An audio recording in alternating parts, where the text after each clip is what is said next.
waaw xam nga dafay jaadu dans un état de droit. ah dëkk bu mel ni Sénégal suñ ko tegee ci ay loxo pendant 12 ans je crois que sooy dem tey war nga mën a taxaw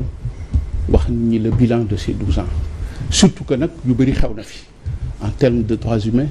en termes de crimes politiques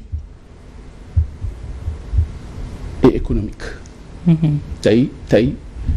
wax naa ko sànq y a eu un ouf de soulagement le 24 mars bi passé ñaata famille tey ñoo ànd yow ñaata nit ñoo génn prison ak ay laago ñaata nit ñoo dee ci prison yi donc autant de problèmes qui font que tey je crois que ak mbir mi nu mu demee da doon jaadu ki ñu joxoon réew mi mu taxaw ni kat à se dire je suis à la disposition de la justice du peuple sénégalais par rapport à certaines préoccupations yi mais suñu defee passation de service et bien avant que ñuy def passation de service président bi taxaw ni doyal naa sëkk d'ailleurs am naa liggéey je crois que wax boobu wax du ko gën a ñaaw du ko gën a irresponsable au moment où moom mu ngi wari liggéey dem di liggéey au moment où des milliers de jeunes sénégalais sans espoir ñu ngi des ci ndox mi te moom il avait toute la latitude avec tout ce qui est entré au Sénégal comme l'aide au développement pour lutter contre l'extrême pauvreté pour lutter contre l'immigration clandestine tabaxul créé wul ses employeurs moom mu pare dem taxaw ni maa ngi dem parce que dama am liggéey et quel liggéey encore le Sénégal est un grand pays je crois que Macky Sall dootul amati lu ëpp li ko Sénégal jox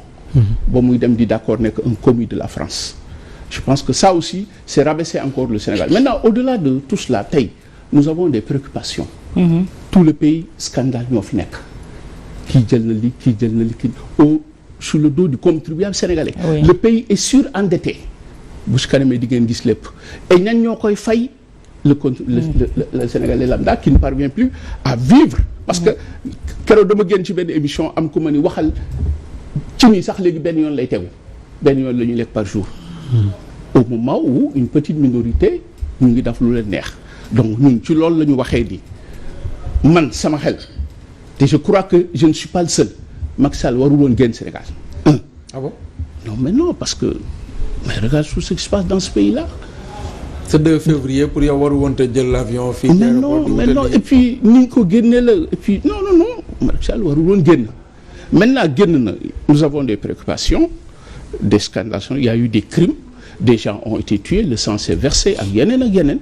alors il faut qu'ils répondent quand même aux préoccupations de ces gens-là et je pense que la justice bu ñu demee ba ci kanam puisque ñu ngi xaar tuuti ñu xam kan mooy lii kan mooy là je crois que c'est l'occasion tey c'est l'heure du bilan. Mais à la fin de son mandat le 2 ni ko Issa di waxee. mais qui avait la possibilité de l'interdire de sortir du territoire. mais c'est l'exécutif loolu ñun on n'est pas habilité à le faire loolu kenn moo ko mënoon def moo ko même bu ñu ko waxul woon sax moom waroon naa bañ a kii nii toog nii puisque y a eu des préoccupations pourquoi il y a eu des précipitations pour voter une loi d'amnistie c'est quelque part il y a un problème kon moom xam na ni woon loo gis dafay jeex nguur yàlla dafay jeex Macky Sall a durant tout son magistère c'est tout simplement de brutalité sur les gens wax bu ñagas manque de respect au peuple qui lui a tout donné. Mais est-ce que sur le plan du droit est-ce que couvrir ay arrière am ba nga xamante ne il savait pertinemment que ne kenn mënu ko poursuivre à quel niveau que ce soit il faut abroger cette loi-là et puis il y a la justice internationale qui est là aussi. Moi me concernant ça n'a rien à voir avec cette pétition-là mon affaire avec lui des avocats ont été instruits ici et ailleurs parce que moi j'ai été mis en prison aujourd'hui l'histoire me donne raison pour une question d'économie politique sur des fonds fiduciaires may liggéey ci loolu bëri ci ay casquettes il a voulu il m'a séquestré il a voulu même m'assassiner parce que mënoo tëj nit ñi du lekk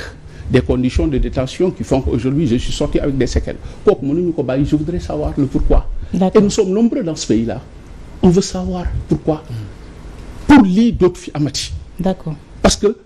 Sénégal waratuñ permettre j'ai parlé tout à l'heure que ñun dañu war a nekk dans une dynamique de travail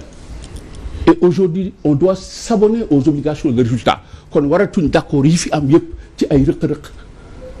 ci en termes de mauvaise gouvernance ba mu amati fi. d'accord comment extrader 1070 signatures yoo xam ne moom lañ signé guñ ci pétition bi. waaw lan moo mën a nekk sa portée bu fekkente ne déjà am na président bu toog am na yu mu wax démb ci ay rapports yoo xam ne dañ ko téye woon 5 ans yi mu di diggante IGE. OFNAC nga xam ne ñoom yaakaar naa 2 ans la ñu yoreel ci ay rapports. ak beneen bu nga xam ne moo di Cour des comptes moom itam yoreel nañu 5 ans ay rapports. donc mi ngi ci yoon wi est-ce que yéen jiituwu leen ko. non c'est-à-dire que nous on a juste alerté xam nga yéen vous êtes la presse man mënuma la wax ñii di ñëw ci man am na ñoo xam ne suñu amee problème bi muy wër état bi man la ñuy ñëw. des familles sont endeuillées Issa xam nga ci dara. des familles pleurent seen i doom gisuñu leen. ñii dañu leen teewoon ci président ngeen gisuñu leen mais Macky Sall xam nga il faut que Macky Sall comprenne que la vie est sacrée nguur yàlla moo ko maye du la ko jox pour nga utiliser ko contre doomu aadama yi la fi teg. Et c'est ce qui s'est passé au Sénégal. Aujourd'hui, tout est à refaire. Nous avons tous vécu sous une insécurité judiciaire qui nous menaçait tous. Les gens se sont sentis libérés depuis qu'il est parti. Maintenant, il faut qu'ils rendent compte. D'accord.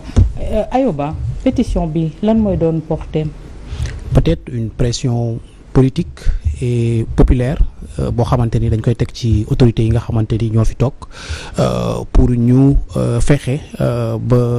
ba xool nan lañ mën def ba poursuivre ki nga xamante ni mooy l'ancien président Macky Sall devant nos juridictions parce que juridiquement c'est pas possible de le poursuivre parce qu'il bénéficie d'une certaine immunité en tant qu'ancien chef de l'État mais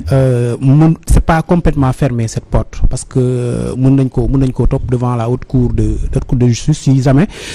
ñu établir que ni il a été coupable de haute trahison donc mën nañ ko topp loolu mais en tout état de cause le 2 avril man li ma gëm mooy comme li monsieur Boubacar Seye doon wax léegi pour man moralement c'était pas acceptable que Macky Sall quitte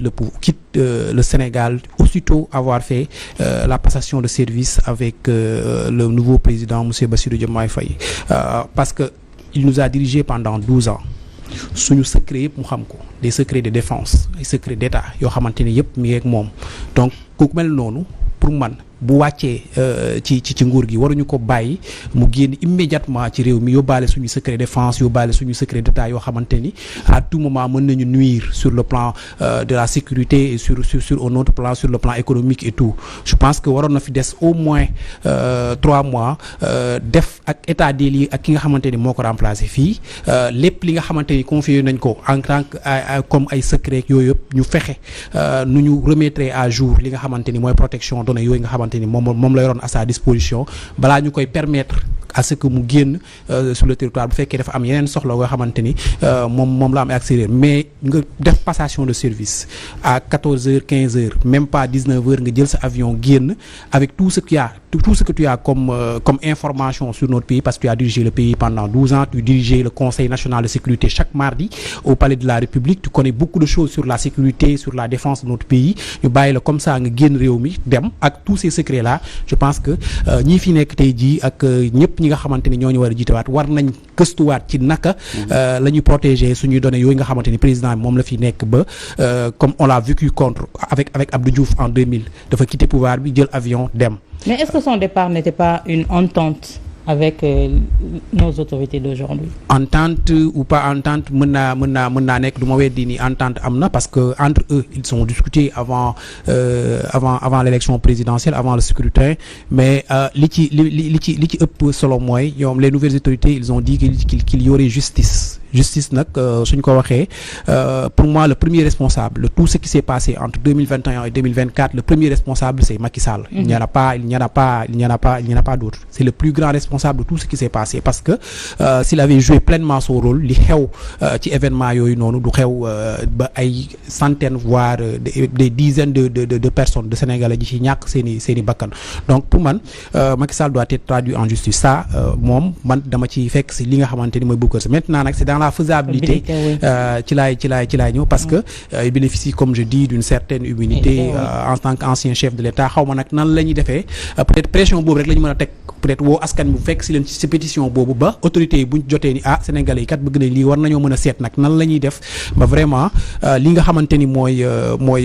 haute cour de justice bi nan la ñuy fexee ba Macky Sall ñu traduire ko devant la cour de justice si jamais on a des preuves que il a été coupable de kii nu mu tuddati crime nu mu tuddati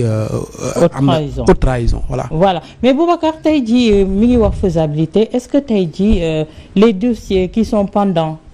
au cours